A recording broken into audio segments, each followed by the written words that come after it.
Hello दोस्तों, आज की इस वीडियो में हम मादा जनन तंत्र या फीमेल रिप्रोडक्टिव सिस्टम के बारे में पढ़ेंगे। तो आइए इस वीडियो को शुरू करते हैं। सबसे पहले मादा जनन तंत्र का चित्र बनाते हैं। तो देखिए, इस तरीके से आप बना सकते हैं इसका सरल चित्र।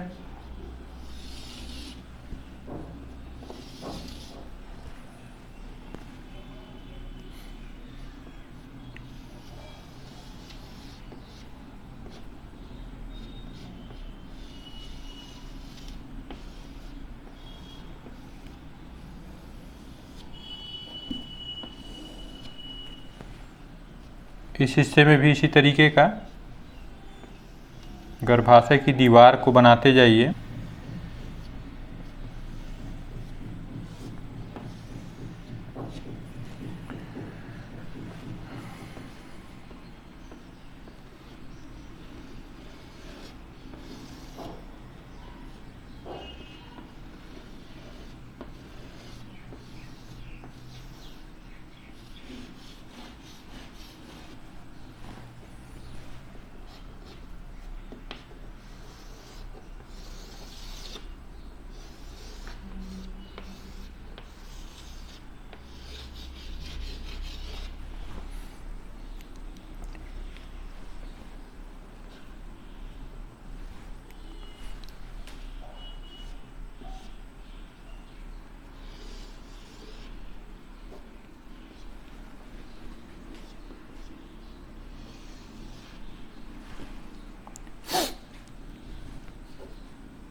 ये जो गर्भाशय का जो दीवार है ये 3 स्तरों का बना होता है, तो उसको भी पहले बना लेते हैं, फिर समझेंगे हम इसको।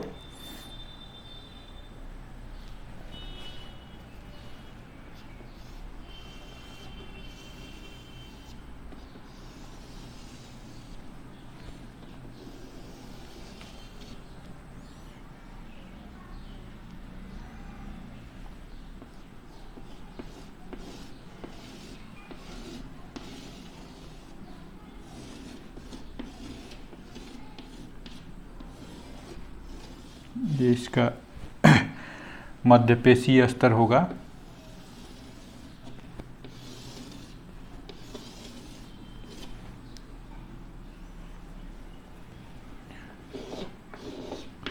और ये इसका सबसे भीतरी स्तर जो सबसे महत्वपूर्ण होता है,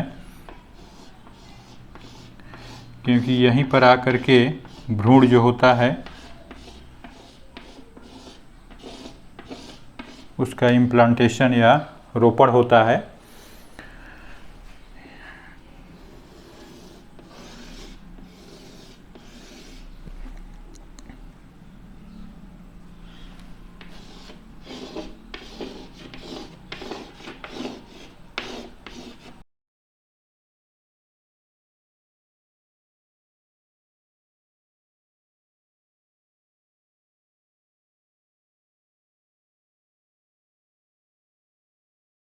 इस तरीके से आप इसके चित्र को बना सकते हैं। अब आइए देखें कि इसमें कौन कौन से भाग दिखाई दे रहे हैं। तो ये दिखाई दे रहा है दोनों ओर, ये जो नीले कलर में बनाया हुआ है ये अंडाशय है।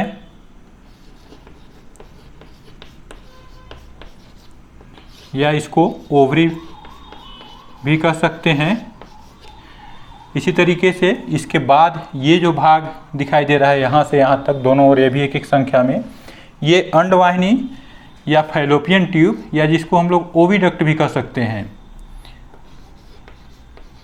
तो एक संरचना में ये दिखाई दे रहा है अंडवाहिनी या जिसको ओविडक्ट भी कह सकते हैं। उसके बाद ये दिखाई दे रहा है यहाँ पे, ये अंडवाहिनी पीछे की ओर आकर के इस नाशपाती के आकार की संरचना, जिसमें ऊपर की ओर चौड़ा होता है, नीचे पतला होता है, ये पूरा संरचना ये गर्भाशय कहलाता है। तो ये गर्भाशय में खुलता है, या जिसको हम लोग यूटेरस भी कहेंगे।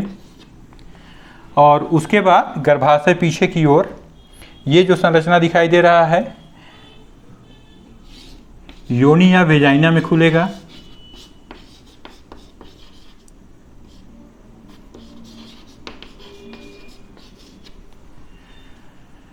और इसके अतिरिक्त इसमें कुछ और ग्रंथियां भी पाए जाते हैं। तो इसमें यदि हम लोग देखें, इसमें बांटे इनको प्राथमिक और द्वितीयक जनन अंगों में। तो ये जो एक जोड़ी अंडाशय होता है ये इसका मुख्य जनन अंग है, तो वो इसमें शामिल हो जाता है। और बाकी जो आप तीन संरचनाएं इसमें दिखाई दे रहे हैं, एक अंडवाहिनी, गर्भाशय और योनि, ये इसके द्वितीयक जनन अंग हैं।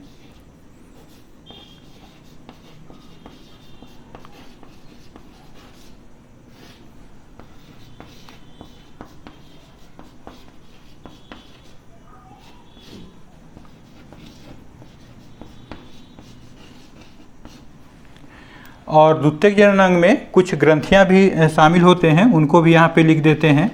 तो ये ग्रंथियां तीन तरीके के होंगे।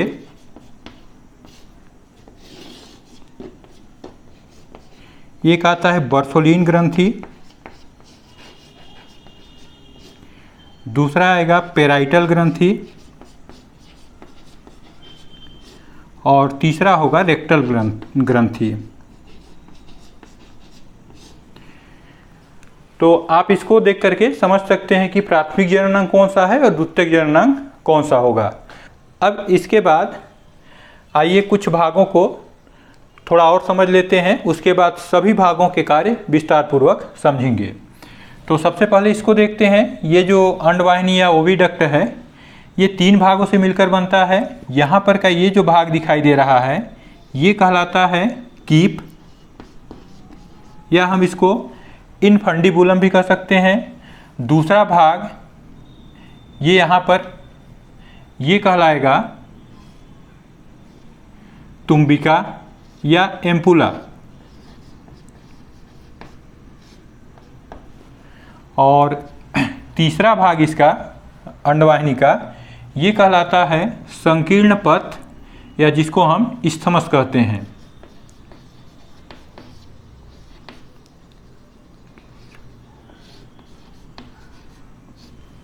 तो इस तरीके से ओविडक्ट तीन भागों से मिलकर बनता है। एक चीज़ और ध्यान रखना है कि ये जो इनफंडिबुलम या कीप जो है इसके आगे ऐसे उंगली के समान प्रवर्ध पाए जाते हैं, ये कहलाता है झलरी या फिम्बरी। अब आइए इस गर्भाशय या यूटेरस भाग को देखते हैं। ये भी तीन भागों से मिलकर बनता है।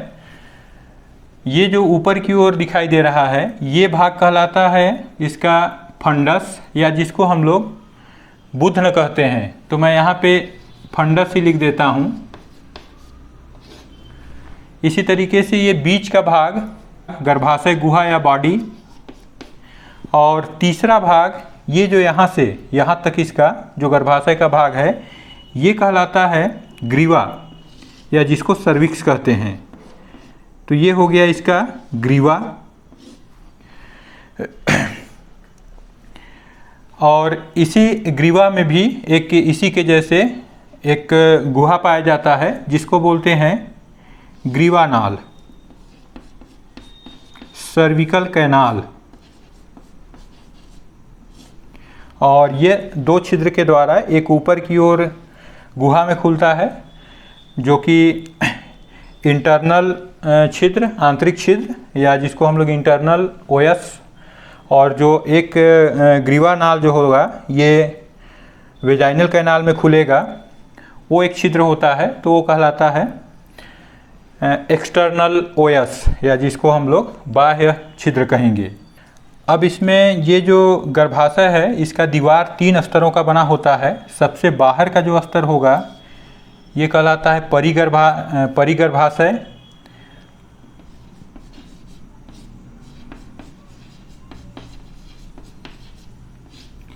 बीच वाला जो स्तर है ये कहलाएगा पेशी स्तर, गर्भाशय का पेशी स्तर इसको हम लोग लिख सकते हैं। और सबसे भीतर का जो स्तर है ये सबसे महत्वपूर्ण लेयर होता है और ये कहलाता है अंतः स्तर। इनके अंग्रेजी नाम भी ध्यान रखिए। सबसे बाहर का जो लेयर होता है ये कहलाएगा पेरीमेट्रियम।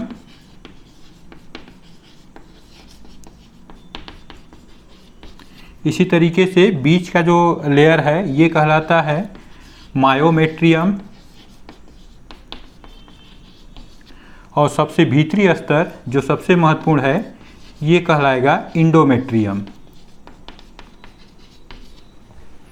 अब आइए इसके विभिन्न भागों के कार्यों को विस्तार से समझते हैं। तो सबसे पहले इस अंडाशय या ओवरी के कार्य को देखिए। तो अंडाशय का मुख्य कार्य होता है अंडाणु या अंड का निर्माण करना, ओवम का निर्माण करना। और दूसरा कार्य है, दो इससे हार्मोन्स भी स्रावित होते हैं। एक होता है एस्ट्रोजन और दूसरा होता है प्रोजेस्टेरॉन।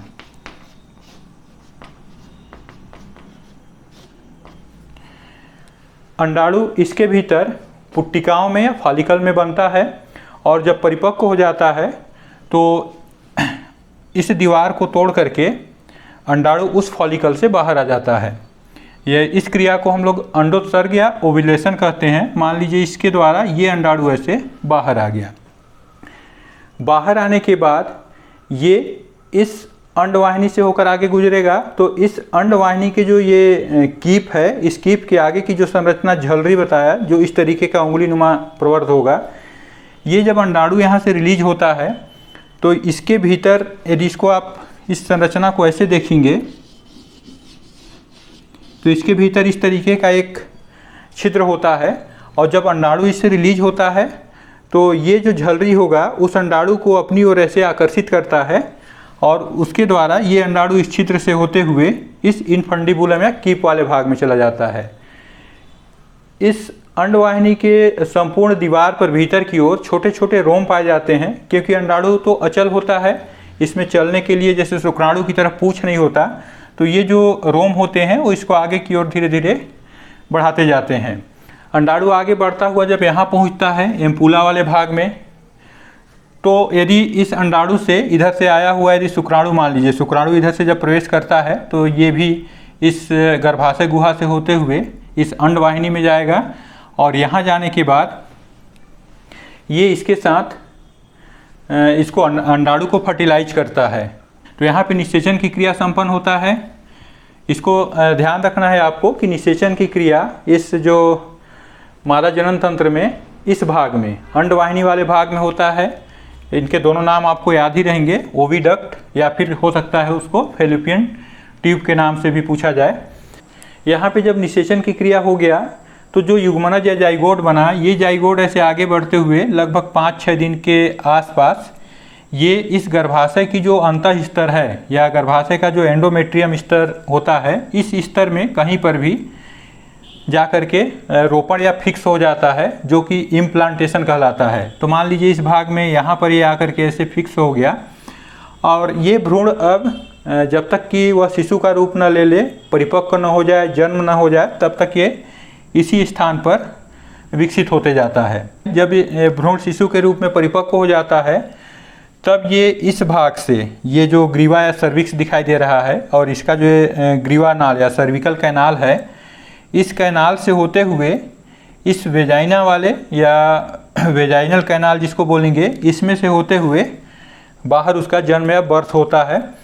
तो इन दोनों भाग को सर्विकल कैनाल और वेजाइनल कैनाल, ये दोनों भाग को बर्थ कैनाल कहते हैं। के बाद देखिए ये 3 ग्रंथियां भी होते हैं। ये ग्रंथियों के बारे में देख लीजिए।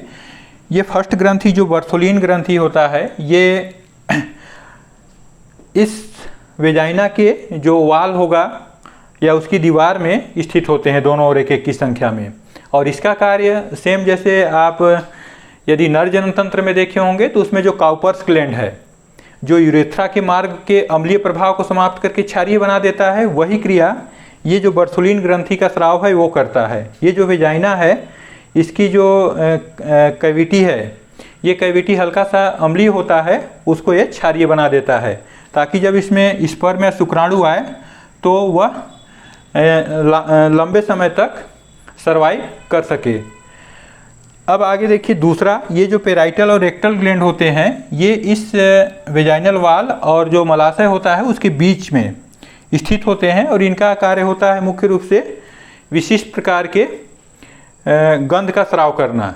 अब एक चीज़ और देख लीजिए इसमें, ये जो अंडाशय होते हैं ये बारी बारी से, जैसे मान लीजिए पहले महीना में इस अंडाशय से ओभम या अंडाणु का निर्माण होगा, तो अगले महीना में फिर इस अंडाशय से ओभम का निर्माण होगा, अर्थात ये अल्टरनेट की क्रिया होगा। और ये ओभम लगभग 12 से लेकर 14 दिनों के बीच में इसमें जो अंडोत्सर्ग या अंडाणु के रिलीज होने की क्रिया होता है, तो मान लीजिए 14 दिन के बाद जब ये अंडाणु इसमें पहुंचता है और यदि उसके साथ फर्टिलाइजेशन की क्रिया नहीं हुआ, निषेचन उसमें नहीं हुआ, तो ये अंडाणु इस बॉडी में आता है और यहाँ पर आने के बाद लगभग 28वें दिन में ये जो एंड्रोमेट्रियम की स्तर होती है ये स्तर टूट करके और उस अंडाणु के साथ इस रास्ते में बाहर निकल जाता है। यह क्रिया मासिक चक्र या ऋतुस्राव चक्र या मेंस्ट्रुएशन साइकिल के नाम से जाना जाता है।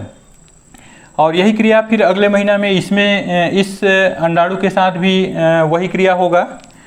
अब इसमें इन दोनों हार्मोन्स के कार्य को भी देख लीजिए। ये जो एस्ट्रोजन होता है ये महिलाओं में द्वितीयक लैंगिक लक्षणों का विकास करता है। द्वितीयक लैंगिक लक्षण जैसे आवाज़ का पतला होना, स्तन ग्रंथियों का विकास होना, शरीर की कोशिकाओं में वसा का जमाव, कुछ विशेष स्थान के जैसे हिप वगैरह की सेल में वसा का जमाव कर देते हैं। इसी तरीके से ये जो फॉलिकल का या अंडाणु का जो परिपक्व होकर के बाहर निकलना, ये भी द्वितीयक लैंगिक लक्षण है जो इस हार्मोन्स के प्रभाव से होता है। और प्रोजेस्टेरॉन हार्मोन्स का कार्य होता है, ये जो गर्भाशय की जो गुहा है, ये जो मुख्यतः ये एंडोमेट्रियम लेयर, इस अंतः स्तर को ये गर्भधारण के लिए उपयुक्त बनाता है।